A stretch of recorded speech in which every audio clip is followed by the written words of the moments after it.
It was 2014 and then Dallas Mavericks owner Mark Cuban made a prediction that caused waves across the sports world. Cuban said that because of the NFL's greed, the league would implode in 10 years. He went on to use a colorful quote to make this point, a quote that is remembered to this day. Cuban's words resonated because, well, this was Mark Cuban. He was, and is, highly respected for his intellect and business acumen. What Cuban said then, and now to USA Today Sports, is a window into the NFL's almost confounding popularity that stretches across all parts of American society, and how that popularity doesn't seemingly fit predictive patterns. In other words, Cuban applied normal thought processes to the NFL, but the league would become so big, nothing normal seems to apply. Cuban's remarks 11 years ago were sparked then by a one-year deal with CBS and the NFL Network to air games on Thursday night. The league had been airing Thursday night games limitedly for years, but this move indicated the Thursday slate was becoming a permanent fixture. NFL Stats Central. The latest NFL scores, schedules, odds, stats and more.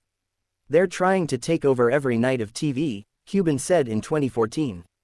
Initially, it'll be, yeah, they're the biggest rating thing that there is. Okay, Thursday, that's great, regardless of whether it impacts the NBA during that period when we cross over. Then if it gets Saturday, now you're impacting colleges. Now it's on 4 days a week. It's all football. At some point, the people get sick of it. But that wasn't the juicy quote. It was this: I think the NFL is 10 years away from an implosion. I'm just telling you, pigs get fat, hogs get slaughtered. And they're getting hoggy. Just watch. Pigs get fat, hogs get slaughtered. When you try to take it too far, people turn the other way. I'm just telling you, when you've got a good thing and you get greedy, it always, always, always, always, always turns on you. That's rule number 1 of business. Cuban compared the NFL then to Who Wants to Be a Millionaire, after the game show's rating declined following its expansion to 5 days a week. They put it on every night, Cuban said. Not 100% analogous, but they handled it the same.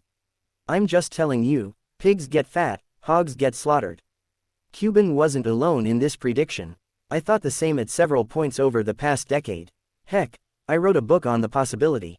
There were people inside the league office then who expressed similar concerns about the NFL being too present on television.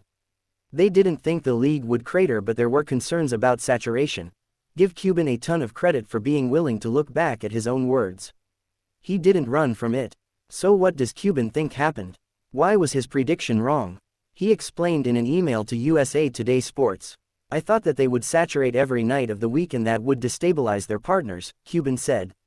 There is still uncertainty when your biggest revenue source is legacy media, but without question they are the number 1 viewing option. Again, makes sense. Normally, there is such a thing as too much of something. That just doesn't seem to be the case for now with the NFL.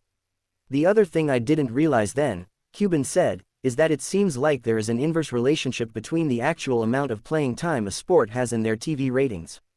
Again, makes sense. Normally, there is such a thing as too much of something.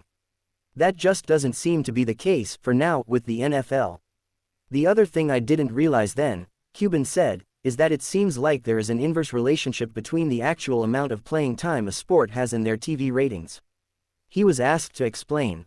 Further, there is only about 15 minutes of actual playing time in a college or NFL football game, Cuban said. The rest is downtime. The more downtime, the better the ratings. The less, the worse. Look at any sport. He added, baseball shortened the game and ratings went up. NBA Commissioner Adam Silver wants to discuss shortening NBA games. College basketball games are 40 minutes and they can often outrate NBA games. Yes, 11 years ago, Cuban was wrong. But so were others. Meanwhile, the NFL keeps dominating.